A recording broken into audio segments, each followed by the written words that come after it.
بسم الله الرحمن الرحيم. تجربة التوصيلية الكهربية. الغرض من التجربة تعيين معامل التوصيل الكهربي لسائل. الأدوات المستخدمة في التجربة: باور سبلاي، مسطرة، كبريتات نحاس، لوح من الكربون، لوح من النحاس.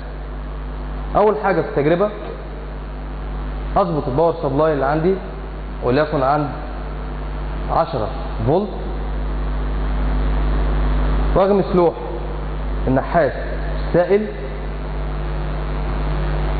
وعين المسافة بين لوح الكربون ولوح النحاس ولتكن ال، وعين عند هذه المسافة شدة التيار الكهربي، وسجل النتائج بتاعتي في جدول.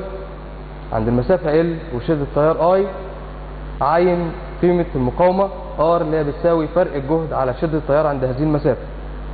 اغير المسافة مرة تانية وعين شدة التيار واقسم فرق الجهد على شدة التيار يديني قيمة المقاومة عند هذه المسافة. اكرر الخطوة دي عدة مرات، وفي كل مرة بسجل النتائج في جدول. ارسم علاقة ما بين المسافة بين اللوحين وقيمة المقاومة R على محور واي.